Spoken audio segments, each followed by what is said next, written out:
There is a moment that happens so fast you don't even see it coming. Someone challenges you, accuses you, questions your character, your motives, your worth, and in that split second, you do what you were trained to do. You defend yourself. I didn't mean it like that, you misunderstood me, I'm not that person, it sounds reasonable, noble even. But in that moment, you've already lost everything. Because the second you defend yourself, you admit you're weak enough to need to. And in power games, perception is the only reality. If they see you flinch, they don't see innocence, they smell blood. This is the brutal law that Machiavelli understood before anyone else. The man who defends himself lowers himself. The man who doesn't forces the world to defend him instead. You were taught to stand up for yourself, to clear your name, to make sure people understand you. But what they never told you is that this instinct is precisely what keeps you powerless. Because every time you explain yourself, you make a declaration. You're saying you have the authority to judge me. And once you grant them that authority, you hand them the keys to your reputation, your image, your power. Think about it. When was the last time you watched someone defend themselves and thought they won? You didn't. Because defense always looks like guilt trying to hide. The optics are destroyed before a single word is spoken. This is the trap. The invisible mechanism that determines who rises and who falls in every conflict you'll ever face. Right now, you're about to learn what the man who wrote the book on power understood 500 years ago. He never told you to be good. He told you to be untouchable. Machiavelli understood something that shatters everything you've been taught. Power is not given to the righteous or the honest. Power flows to the one who controls the narrative. And you cannot control the narrative when you're busy reacting to it. The moment you step into the role of defendant, even if you're innocent, you've accepted a frame where your guilt is already assumed. You're just arguing about the degree. Defending yourself rarely convinces anyone. What it does is transfer power away from you. When you justify your actions, you're playing on their field. You're accepting their premise. You're saying without realizing it, you have the right to question me. And once they have that, they own the conversation. Even if you're factually correct, you still look guilty. Why? Because only the weak rush to explain. The strong let the silence burn. Machiavelli knew this. The man who explains himself submits. The man who remains silent forces others to fill in the blanks. And when people are forced to create their own explanations for your silence, they almost always overestimate you. They assume you know something they don't. They assume you're dangerous. And that assumption is where real power lives.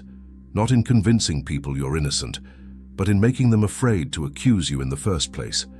Think about the most powerful people you've encountered, not the loudest, the quiet ones, the ones who, when attacked, don't even blink. What happens? The accuser starts to falter. They look around for support. They second-guess their own words, because your silence has shifted the attention away from the accusation and onto the accuser themselves.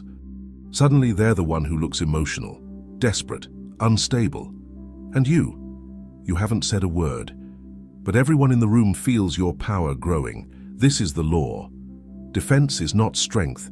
Defense is admission that someone else's opinion matters more than your own reality.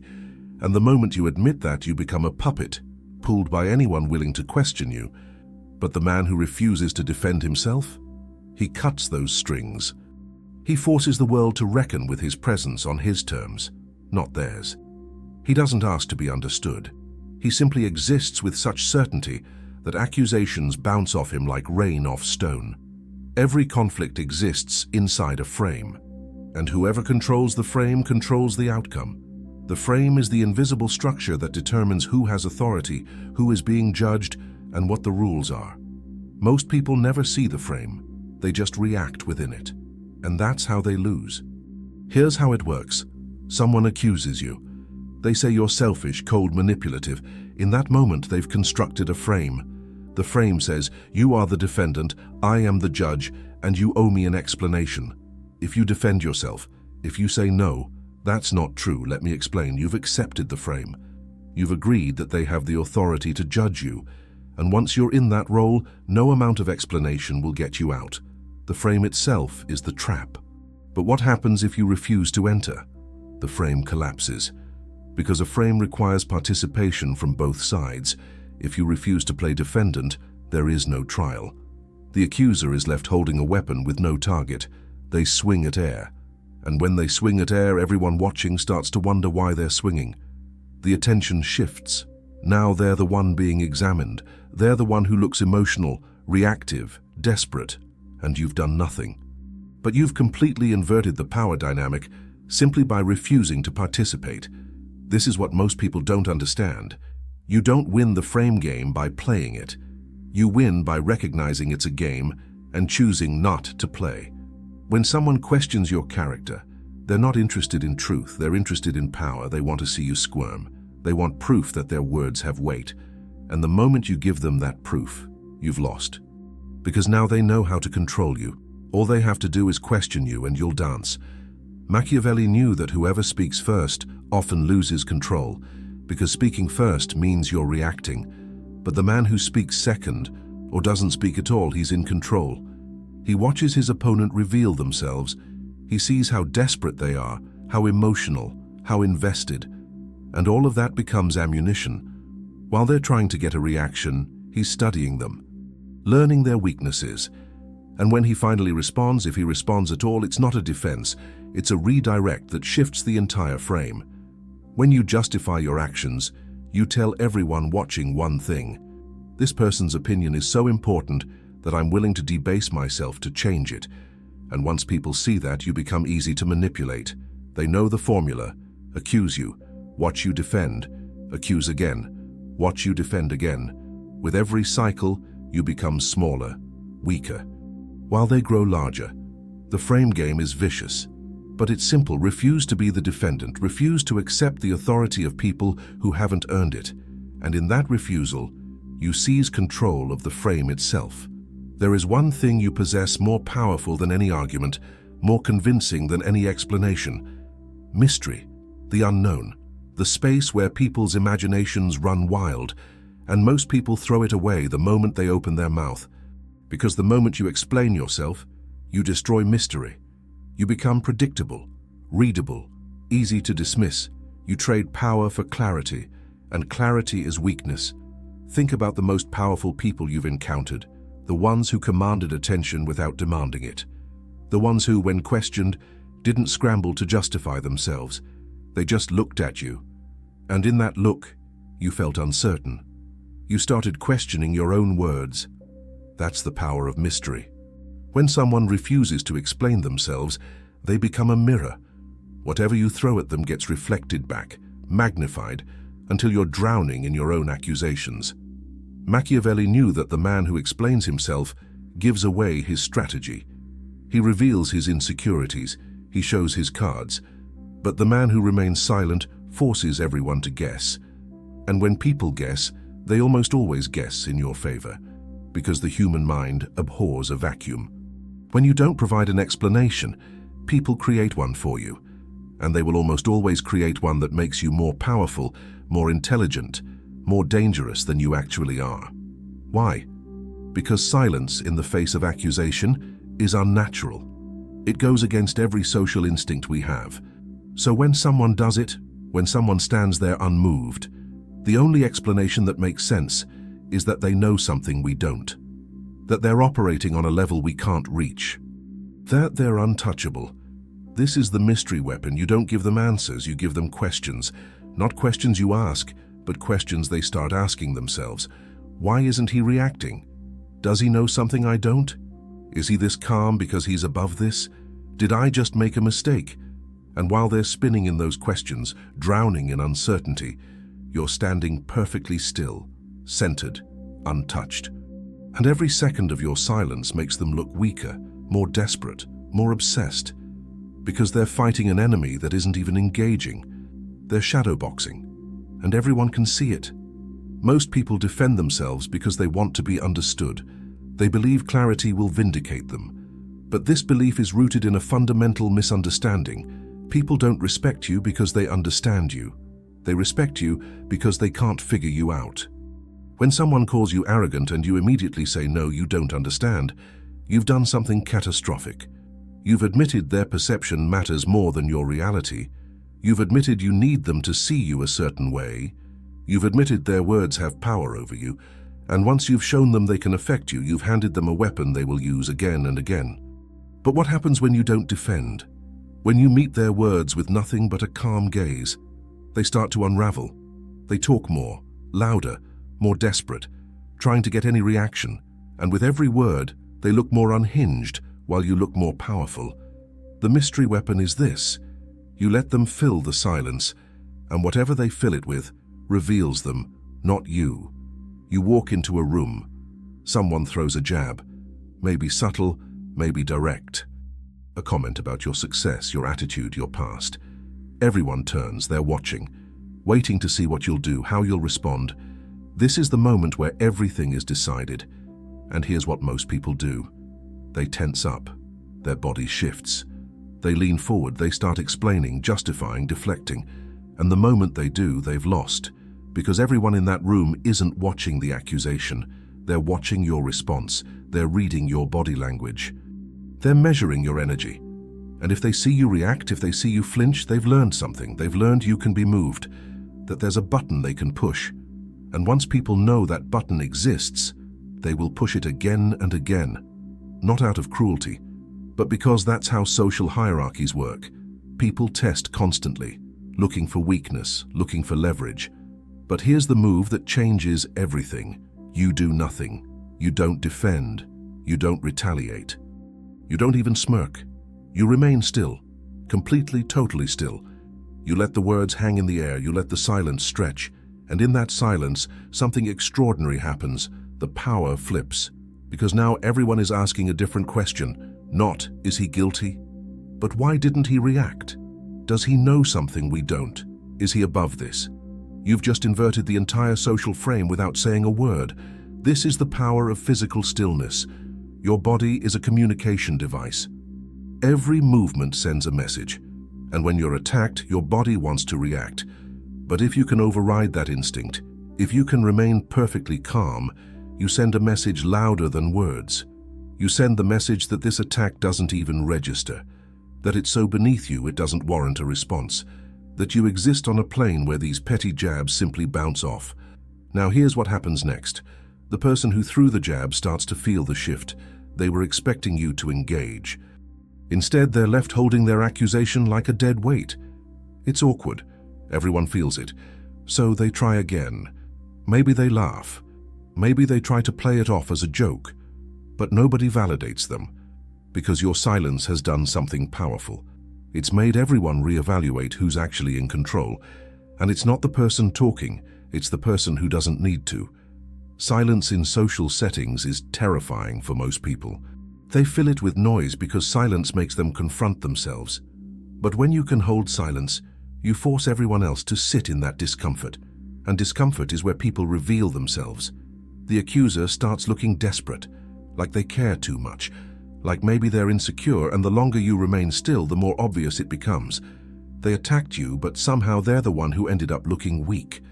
This is the room, the arena where social power is won and lost. And the man who masters stillness owns the room. Now we go deeper, because not reacting is powerful, but there's a level beyond that. A move so cold, so surgical, that it doesn't just neutralize the attack. It turns the attack into a weapon against the attacker themselves. This is the inversion, and once you understand it, you become truly dangerous. Someone calls you manipulative. Most people say, "No, I'm not." The silent operator says nothing. But the master of inversion, he smiles. Not defensive, not nervous. A calm, almost amused smile. He looks past the accuser, through them, and then, with total detachment, he says something simple, if that's how you see it, or interesting perspective, or just, okay, and then he stops. He doesn't elaborate, he doesn't explain, he just lets those words hang there and moves on. What just happened? The accuser was expecting a fight. They wanted to see you squirm. Instead, they're left holding their own weapon. Because your response didn't deny anything. It didn't confirm anything. It simply acknowledged their statement as if it has absolutely no power over you. And that creates something devastating. Doubt. They start wondering, did I overreact? Did I just make myself look insecure? Did I embarrass myself? Am I the one who looks bad now? This is the inversion. You take the energy they threw at you and make them carry it. You don't absorb it. You don't deflect it. You reflect it back in a way that makes them question their own motives. Because the moment you refuse to engage with their frame, the moment you respond with such calm detachment, you've done something psychologically brutal. You've made them the emotional one. You've made them the one who cares too much. And all you did was smile and say a few words. Machiavelli called this the turn of the blade. Do not meet the sword with a shield. Let the attacker fall on his own blade. When you defend, you're meeting force with force. But when you invert, when you respond with such unbothered ease that their attack meant nothing, you remove all resistance. And without resistance, their force has nowhere to go except back into themselves. They stumble. They look around for support that isn't coming. Because everyone just saw them throw a punch and miss completely. Someone says you're fake. The inversion is, I don't owe you authenticity. Or you seem very invested in who I am. Or simply interesting that you think that. Each response does something the accuser wasn't prepared for. It doesn't fight their claim. It questions their right to make the claim. It shifts the spotlight from your character to their emotional state. Suddenly, they're the one under examination. And they have to defend themselves. Now they're explaining. Now they're saying, no, that's not what I meant. And the moment they do that, the power has completely flipped. They're defending. You're watching. They're emotional, you're calm, they lost, you won, let's get surgical. There are 3 tools you can use instead of defending yourself. 3 weapons that end conflicts before they begin. Master these, and you become untouchable. First, silence. The default. The foundation. Cold, powerful, leaves them completely exposed. Second, deflection. You reframe the narrative without acknowledging the jab. Third, precision cuts. Short, sharp truths that end the game immediately. Silence you already understand. It's the absence of reaction, the refusal to participate, the void that forces them to fill the space with their own unraveling. But deflection is different. Deflection redirects the energy without absorbing it. Someone undermines your idea in a meeting. You don't defend the idea, you lean back and say, let's hear your strategy then. You've just made them perform. The room flips. Now they're being evaluated, they're under pressure. And you did it without defending a single thing. Precision cuts are the most dangerous. These are status assertions disguised as observations. They're not defenses, they're declarations of position. Someone says, you're full of yourself. You respond, confidence upsets the insecure. They say, you're fake. You respond, I don't owe you authenticity. They say, you think you're better than everyone. You respond, no, I just don't think like everyone. Notice what's happening. You're not saying I'm not guilty. You're saying you can't touch me. You're not playing defense, you're asserting dominance. Each of these responses does something devastating. It takes the accusation and converts it into evidence of the accuser's weakness. They called you arrogant. You just implied they're insecure. They called you fake. You just told them you don't answer to them. They questioned your ego. You just separated yourself from the herd. You've turned their attack into your advertisement. And the beauty is you never defended yourself. You simply refused to accept the premise that you owed them an explanation. Here's the key. These aren't scripts to memorize. They're mindsets to embody. The specific words matter less than the energy behind them. The energy that says, I am not on trial here. I am not seeking your approval. I am not concerned with your opinion of me. When you operate from that energy, the words come naturally. And when the words come from that place of absolute internal certainty, they land with force, because people can feel the difference between someone defending themselves and someone simply stating reality. The Machiavellian never begs to be seen as good. He dares people to see him as bad and walks taller for it. He doesn't say, please understand me. He says, think what you want. And in that indifference, in that absolute refusal to play the game of approval seeking, he becomes magnetic. Because most people are desperate to be liked. But the man who doesn't need to be liked, he's the one everyone respects. He's the one everyone fears. He's the one everyone follows. Not because he's good, but because he's strong. And strength, real strength, doesn't explain itself. It simply exists. And everyone around it bends. In the digital world, things escalate faster. Comments, posts, call-outs, people trying to bait you into reacting. The stakes feel higher because the audience is infinite. But here's the truth Machiavelli would burn into your mind. In the court of public opinion, silence speaks guilt unless your silence commands fear. So the tactic shifts. When attacked online, you don't defend. You don't explain. You distort. You don't address the claim. You redirect the energy back into the crowd. Someone says you're toxic or manipulative. Instead of posting a tearful defense or long clarification, you post something simple. People always call you dangerous when they can't control you. What just happened? You didn't defend yourself. You reframed the accusation into a badge of power. Now they look bitter, you look unfazed. And the audience, they begin to question who's really in control here. That's not damage control. That's narrative dominance. The digital arena rewards boldness. Because online, nobody remembers who was right. They remember who looked stronger. They remember who stayed calm while the other person spiraled. They remember who controlled the frame. And the frame is everything online. Because there's no body language, no room presence, just words and energy.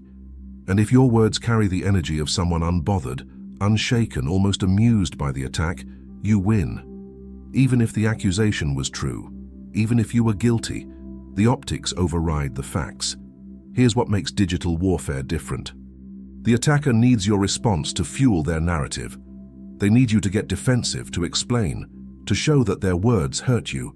Because if you don't respond, their post dies. It fades into the noise. But if you respond with emotion, with defense, with justification, you give them oxygen. You give them content. You give them proof that they got to you. And that proof is what they really wanted.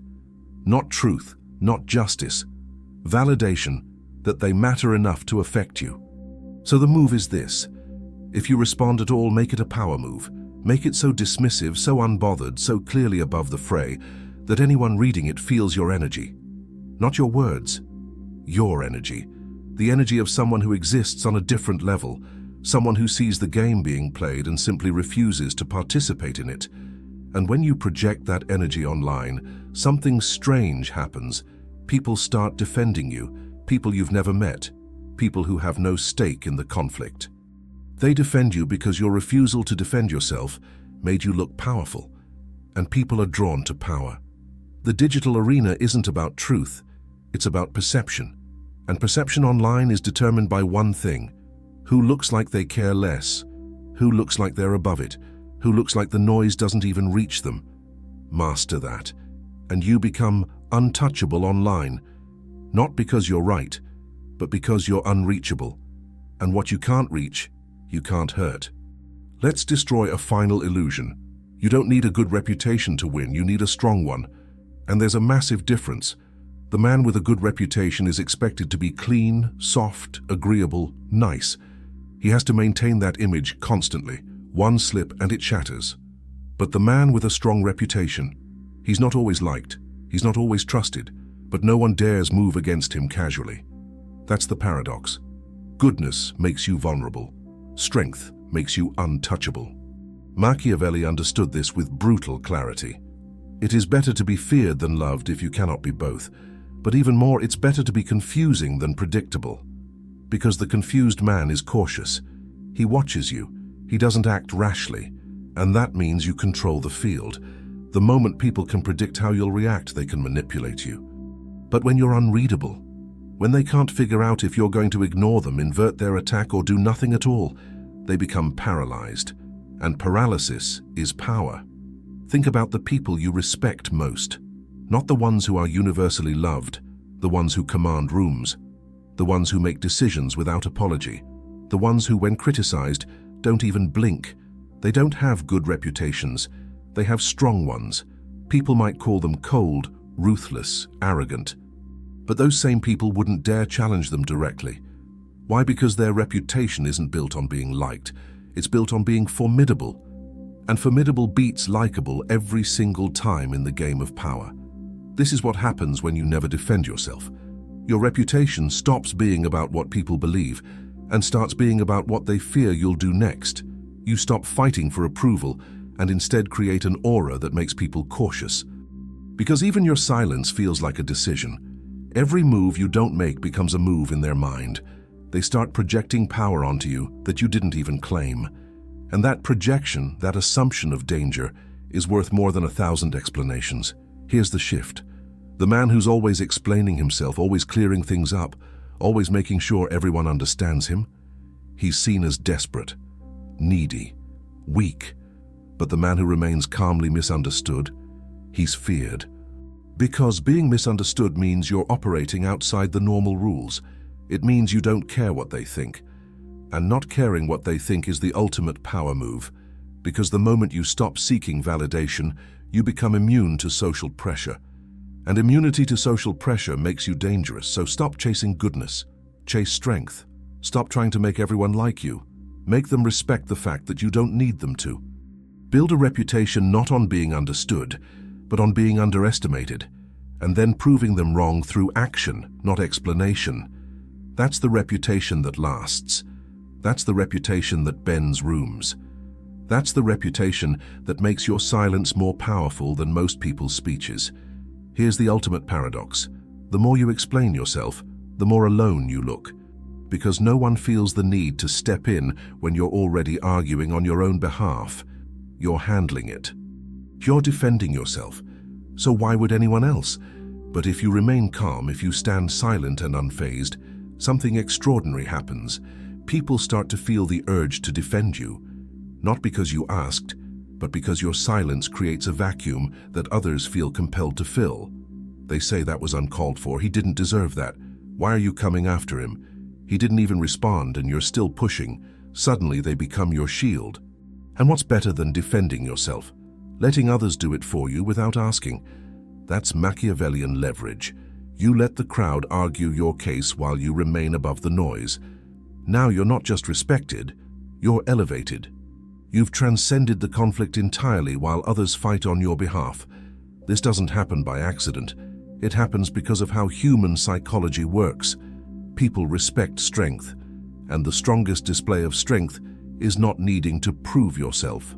When someone attacks you and you don't flinch, observers instinctively recognize that as power. They recognize that as control, and humans are wired to align with power. They want to be on the winning side. So when they see you standing calm while your attacker unravels, they naturally gravitate toward defending you. Not out of justice, out of instinct. The crowd defense is the ultimate form of social leverage, because it transforms conflict from a one-on-one battle into a spectacle where the audience picks sides. And if you've played it correctly, if you've remained silent and still while your attacker grew more emotional and desperate, the audience will almost always pick you. Not because you're right, but because you look stronger. And in social dynamics, looking stronger is more important than being right. The crowd doesn't care about facts, they care about who holds frame. And the one who doesn't defend holds frame by default. Here's how you build this. Every time you refuse to defend yourself, you're training people around you. You're teaching them that you don't need their validation, that you don't crumble under pressure, that attacks simply don't land on you. And over time, that training becomes your reputation. People know that coming after you is pointless because you won't engage. And when someone does try, when someone takes a shot at you publicly, the crowd remembers your pattern. They remember that you never react.